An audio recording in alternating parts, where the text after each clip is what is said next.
Hey guys, today we're going to do something slightly different for this episode of the Weekly Update. Now, in the past few weeks, we've done a lot of first impressions on upcoming paddle releases, but we haven't really gone too much in depth on them, and I know a lot of you have been asking how they compare against each other. So instead of hitting any new paddles this week, I decided to focus all my time on hitting the existing ones from the past few weeks, as well as bringing in some old familiar paddles, just so I could do a comparison on them. Now, with that being said, let's get into it.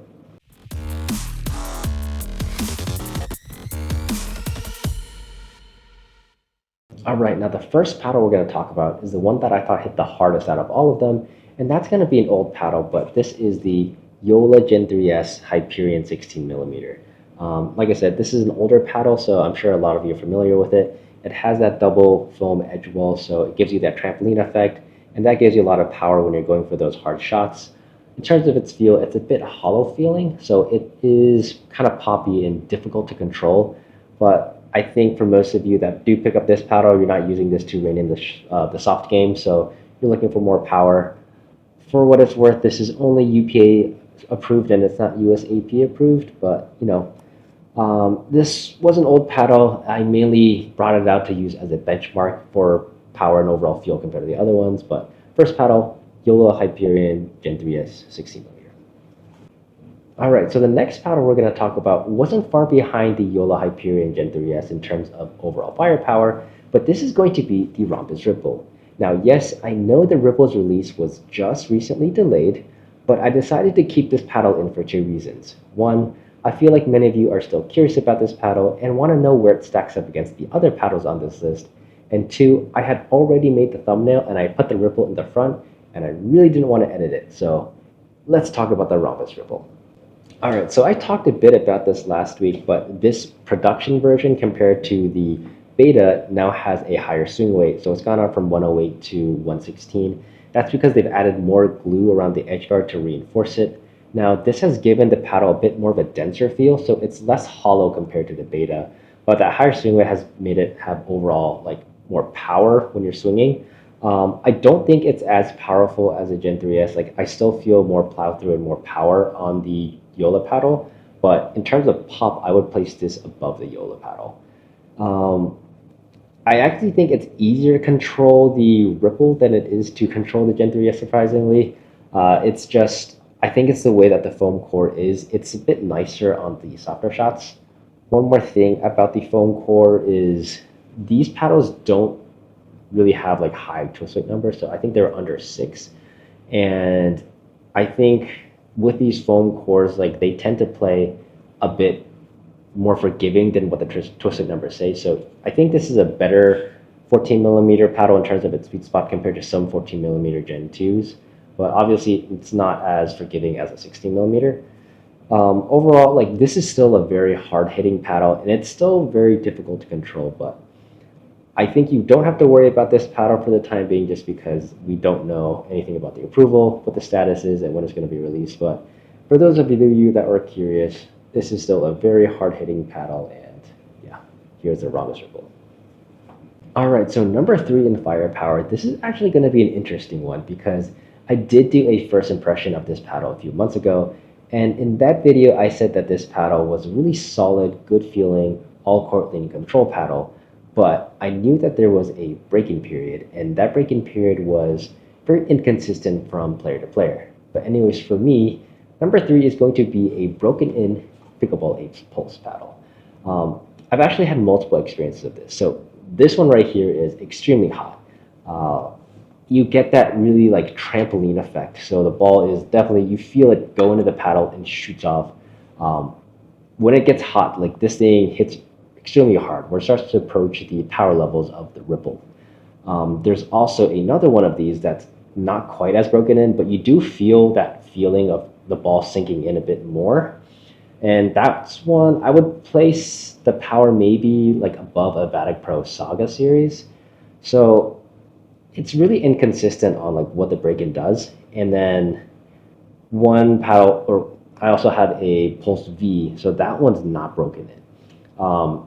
That one is what I would say my first impression of the S was. So it's a really good all-court leaning control paddle, and that the double foam layer there it gives the paddle like a really dense feel, and it feels really nice, has a big sweet spot, but you don't feel that trampoline effect until the paddle starts to break in more. So it's a really inconsistent one. So I don't know. I just put it at number three because I've had that experience of these being broken in and being extremely hot. I do know that they are looking to fix it. I think they already have for their newer batches, but I personally like them better when they're not broken in. They already have a good feel from the foam. I don't think they need to like be crazy power paddles, but for number three, it's going to be a broken in Pickleball Apes Pulse paddle. Moving on to number four, this paddle has not technically released yet, but it's going to be the 11624 Power Series. Now, unlike the other ones we've talked about on this list, you don't get that sensation of the ball pocketing and then shooting off. This has more of a crisp feel, so the ball still gets some dwell time, so it's not like an unstable feel, even though it is like a stiff feeling paddle. Like it still gets some dwell time when it hits, but you don't feel that sensation of the ball pocketing like the other ones. That said, you still get some pretty decent power with this. That's why I would rank it at number four. And compared to the others, it's more of a controllable power paddle and in a more of a like a firepower category that I'm more familiar with. So if I had to pick one power paddle to use, it would be this one. So look forward to the review on February 7th. Moving on to number five, we have the Spartus Olympus. So this is just underneath the firepower of the 11624 powers, and it's at the bottom of what I would consider a power paddle in that category. So this actually has foam filled in the cells of the polypropylene core, and I actually think this is one of the nicest feeling paddles on the market. That foam really gives the paddle a very nice feel off the face. It's hard to describe, but it's just one that I really like. It is a 14 millimeter paddle though, so it is slightly more unforgiving, but who knows? Maybe one day they'll come out with a 16 millimeter version of this. So number five, Spartus Olympus. All right, now moving on to number six, we have the Vatic Pro Saga series. Now, what's interesting is that this is technically a Gen 1.5 paddle, so it's not fully thermoformed like the other paddles we just talked about on this list. It has more of a plush feel compared to the ones we've talked about earlier, so it's reminiscent of their Prism series, which is a full Gen 1.5 paddle. This is Gen 1.5 construction with some differences, so compared to the Prism, it's got not quite as soft of a feel, but it does have like noticeably more power compared to it. And for the power, I'm placing it at number six underneath the Olympus, specifically the V7 shapes, which I have the most time with. I think it's a great option for people that like to retain that plush feel when they're playing, but also just wanted a little bit more power in their game as well. So I would place these more in the all court leaning power category. All right, now number seven is a paddle that I finally managed to break in, and that's the Honolulu Pickleball Company's Sword and Shield J2K Plus. So this is basically the power version of their very popular J2K shape. Compared to that one, obviously this has more power. It did take a while to break in, and I think out of the box, this does hit harder than the J2K. I don't think it's as stiff feeling. I actually think you get a bit more dwell time here with the J2K Plus. I think that's probably because of that extra foam it has, but it definitely hits harder, and once it starts to like break in, you start to notice some changes in the sound. This one, I will say, probably isn't even fully broken in. So after like 1 week of play, this has gotten to the point where it does hit harder, and I think it's just underneath the Saga, but I think there's a potential for this to grow even hotter based on what I've heard from other reviewers. So maybe this ranking will change in the next video, but for right now, I'm putting this at seven, right underneath the Vatic Pro Sagas. All right, moving on to number eight. This is a tough one to do, mainly because this paddle was meant to have weight added onto it, and it was designed that way. And I did this comparison with all the paddles unweighted, but this is going to be the Chorus Fire. So without weight, I would like barely put this in that all court leaning power category. I think it doesn't have that much like plow through power, especially because it is a 14 millimeter paddle and it doesn't have that composite surface, but it is a very poppy paddle. Um, I would actually say it's probably, in my opinion, one of the hardest paddles to use on this list. I think it's more of an advanced paddle because of how poppy it is and how stiff it is. But in terms of like, the feel, like I said, it's really stiff feeling, but it's different from how I described the 11624 powers. So that one's also has that stiff feel, but it's a bit more like dense, and you get a bit more dwell time. While you have that bit more instability here on the fires. I think like if you can rein in how poppy it is, you could be really good with this paddle. But I still think this is more of an advanced one. Not one I would recommend for like beginner to intermediate players, but again, I think it's more of an advanced paddle, and because of that 14 millimeter thickness, it is one that does need a lot of perimeter weighting to get the full benefit out of it. All right, at number 9, we have a paddle that everyone's probably familiar with right now because everyone just released a review on it. But this is going to be the Carbon TruFoam Genesis. Like the Ripple, it has a full foam core, but unlike the Ripple, this is more all-court leaning power, while the Ripple aimed to be a full-on power paddle. The foam gives this a really nice feel, so you do feel like the ball pocket a bit, and that lets you shake the ball a bit more. That helps a lot when you're applying spin. I would say the TruFoam Genesis, along with the Ripple, these were the two paddles on the list that I was able to generate the most spin on my shots with. Um, they do have different feels though. You do like pocket the ball a bit more on the TruFoam compared to the Ripple, and obviously the power level on this is not as high. It's noticeably softer. Um, One other thing is like the Ripple, it plays a bit more stable than what the twist weight numbers say. Also, because of the way those foam cores are, I think they tend to have like a slightly better sweet spot than the core thickness says. Because these are both 14 millimeters, but I think they play with better sweet spots than 14 millimeter paddles, like especially 14 millimeter Gen 2s. But overall, very solid all court leaning power paddle. So number 9, Carbon True from Genesis. Now at number 10 is a paddle that I'm still trying to break in, and that's going to be the Honolulu Pickleball Company's Sword and Shield J2TI Plus. So the power version of their titanium J2TI. This one, I've heard it doesn't break in as much as the J2K Plus, but I've hit this for the same amount of time as the J2K Plus.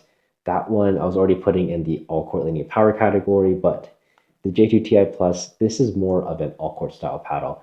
I don't know if it's fully broken in. I have heard that it doesn't break in as much, but I don't know. I still need to give this more time, but right now it does hit harder and it does feel slightly different compared to the original J2TI.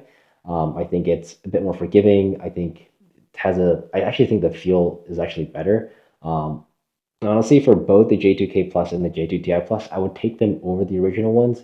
Though I know there are some issues with like the break-in being a bit inconsistent, and um, I I did see something about like their whole warranty about something along the lines of you needing to send it back, but I didn't pay too much attention to it since I was busy trying to break these paddles in. Anyways, the J2TI Plus, as of right now, I don't know if this is fully broken in. I don't know if it will get hotter, but we'll maybe see in the future if my opinions change. Right now, it's just a slightly more powerful J2TI, but nowhere in the level where I would consider this a power paddle. Now, number 11 is going to be a paddle that I misspoke a little bit about last week, and that's going to be the Franklin C45. So this also has foam channels in it, and I would say the feel off the face, out of the paddles on this list, I would say is the closest in feel to the Spartus Olympus. I actually really like the feel of this paddle as well. It's not really the same as the Olympus, and it's actually not that close to it. But I think because the way the foam is, to me, I think it's actually the closest in feel to it out of almost all the paddles I've hit so far. So because of that, like the way the ball feels off the face, like that foam feel, my mind kind of associates that with the ball getting power. So I feel like I'm getting a lot of power behind my shots. But when I look at the actual velocity of the ball as it travels, it's actually not that fast. And it's actually the opposite of how I felt about the Saga series, because that one I had a plush feel of the face, and I associated plush feel with being soft, but then I was getting power as I swung. So it's the feeling I had with this was the exact opposite of what I had when I first hit the Sagas. So it's not that powerful. That's why I'm putting this at number 11. Which makes sense because the swing weight is really low. It's 105, I think 105, 106 swing weight. compared to the Spartus Olympus, which I think mine was maybe 116 in that range.